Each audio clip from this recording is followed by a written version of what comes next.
a chronograph for 30 bucks, and it's actually pretty good. Hey, what is up guys? My name is Oleg, this is Bond. Welcome back to the channel. If you're new to the channel and like the content, please do subscribe so you won't miss any of the upcoming videos. In today's video, I'm going to review a chronograph for only $30. I got this one from GearBest.com. If you don't know what a GearBest.com is, it's basically a large warehousing website. They sell all kinds of different things, clothing, electronics, and of course watches. So they reached out again and asked me if I wanted to review any more of their watches. I said, of course I do, because I know that you guys always appreciate when I bring you new watches. So this one here is a Benyar Chronograph for only $28. Now what intrigued me about this watch was, first of all, it's a chronograph for $30, and second of all, the watch actually looks really nice on the pictures. So is it any good? Well, let's get into it. Alright guys, so here's the Benyar Chronograph from GearBest.com. Let's start the review by looking at the basic dimensions. We have a diameter of 43 millimeters, a lug-to-lug width of 49 millimeters, a lug width of 22 millimeters, and the thickness of 14.5 millimeters. Pretty good modern chronograph dimensions on this one here. A lot of the thickness of the watch comes from this domed mineral crystal. Of course, it's not a sapphire crystal. Can't be expecting a sapphire crystal for 30 bucks. We also have what they claim is a fully stainless steel case. Now I'm not sure if it is actually fully stainless steel or maybe it's chrome plated brass. On the case back here, as well as on the GearBest website, it does say that it is fully stainless steel, so it might be. It does feel a bit too light to be a fully stainless steel case.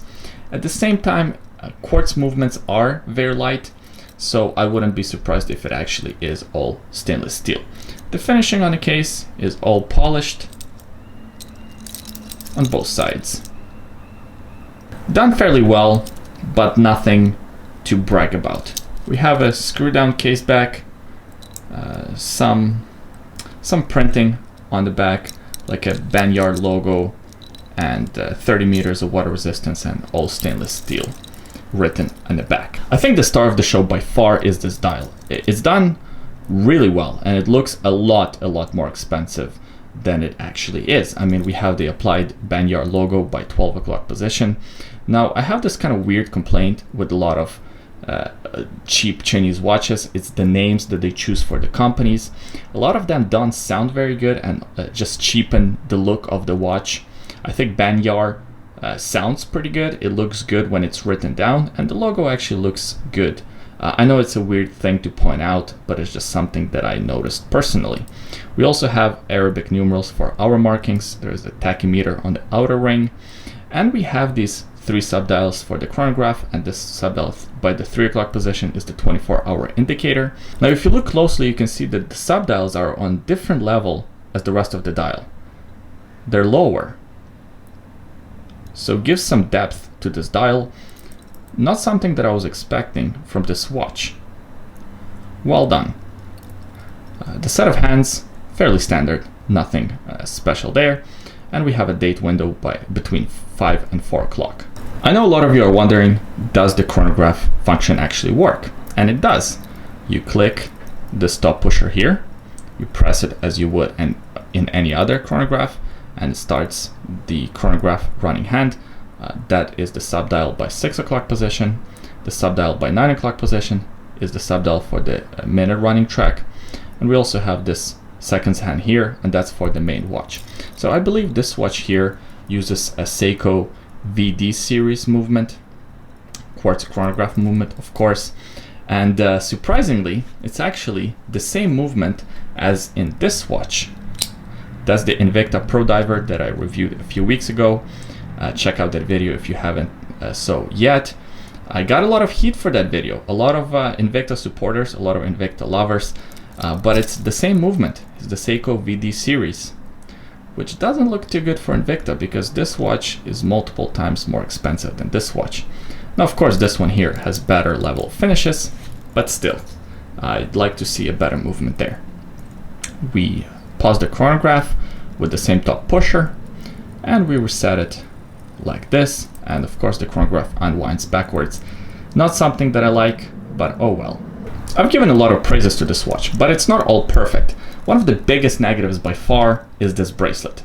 Now don't get me wrong, the bracelet is not the worst, and I'm not expecting anything fantastic for $30. But this bracelet really cheapens the overall look and feel of this watch. If it came on a leather strap, I think the watch would look even more expensive, even more refined. The bracelet rattles a lot. Of course, hollow end links. It's very light. The clasp is very tiny, pressed metal clasp. There's this push release mechanism here, Benyar logo on the clasp. So yeah, this bracelet is no good. In fact, I will put this watch on the leather strap and show you how I was wearing it for most of the time, because I just can't stand this bracelet. It's wearable, it fits the wrist all right. I sized it for my 7¼ inch wrist, but wearing it on a leather strap, the watch feels and looks even more expensive. So what are some of the negatives on this watch other than the bracelet and the clasp? Well, there aren't too many, to be honest, because it's a $30 chronograph watch and my expectations weren't that high to begin with. I guess one of the negatives that I have is that the watch could be a little bit more hefty, could be a little bit heavier. Another negative that I have is the size of the watch. I wish it was a bit smaller. At 41 millimeters, I think this watch would attract a lot more people. At 43, it's a bit big. And my last complaint is kind of a weird one. It's almost a nitpick, but it's basically that these two hands should have been switched. Because if you think about it, this subdial here and this subdial here are both for the chronograph, so the hands on them should be matching. And this subdial here is the 24-hour indicator, which is part of the main watch, so that hand should be matching the other hands on the dial. I know, a weird complaint, but it makes sense if you think about it. Here's what the watch looks like on the leather strap. It's not a very good quality leather strap. In fact, this is a leather strap from a different GearBest watch that I'm going to review at some point in the future. But it really shows you how good this watch can look on a proper leather strap. It looks completely transformed. It looks a lot more expensive. It feels a lot better without that tiny bracelet. So I would recommend, if you are buying one of these watches, definitely consider putting it on the leather strap. So what are my final thoughts? Should you buy one of these watches? Well, I quite like it. I love this design. I think the watch looks a lot more expensive than it actually is. It is a fully functional chronograph, and the level of finishes is pretty good. It does have some negatives. As I mentioned previously, the bracelet is awful. I would strongly recommend replacing the bracelet if you do buy one of these watches. The lume on the dial is not that great. Let me pop a lume shot. The overall heft of the watch is a bit light, and the weird chronograph mishmash with seconds hand complaint. Other than that, the watch is great. And here's what the watch looks like on my 7¼ inch wrist on this leather strap. It feels good. On the wrist, it feels really good. It's light and comfortable to wear. I do wish it was a little bit smaller and a little bit thinner, but overall, looks a lot more expensive than it actually is. Alright guys, so that was the full review of Benyar Chronograph from GearBest.com. Thank you GearBest once again for sending this watch in for review. A pretty good watch, especially for that price. I mean, there's not that many watches in general that you can buy for under $30, especially not many chronographs. I appreciate you watching until the end. Please leave a comment in the comment section below. Let me know what is the most affordable chronograph that you could find online. Could be mechanical, probably will be quartz, but leave your nominations below. I'm curious to see. By the way, on my wrist today, I'm wearing a Seiko Panda chronograph, since we're talking about chronographs. This one is from 1994. I did a full review of it, and I found this one at the flea market. Thanks for watching this video, and I'll see you guys next time.